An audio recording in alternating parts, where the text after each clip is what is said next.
अस्सलाम वालेकुम। आज मैं फ्राई मटन चॉप्स बनाने लगी हूँ। इसके लिए हमें 1 किलो चांपें चाहिए और इसमें नमक, मिर्च, लहसुन, अदरक का पेस्ट और साबुत मसाला सब कुछ डाल के हम लोग इसको उबाल लेंगे। इसको अच्छी तरह गला लेंगे और इसके पानी को ही अंदर हम लोग खुश करेंगे। उसके बाद इसकी फ़्राई मैरिनेशन के लिए हमें 1 कप बेसन चाहिए। उसमें चाट मसाला, नमक और 1 अंडा और ज़ीरा और सुरख मिर्च, ये सब चीज़ें डाल के हम लोग एक अच्छा सा इसका बैटर बना लेंगे। और उसके बाद इसमें हम लोग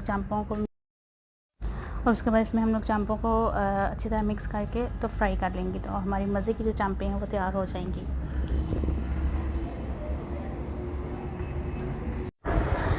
तो आप लोग जल्दी से मेरे चैनल को लाइक एंड सब्सक्राइब कर दें और मिलती हूँ आपसे अपने नेक्स्ट व्लॉग में एक नई वीडियो के साथ, एक नई रेसिपी के साथ। अल्लाह हाफ़िज़।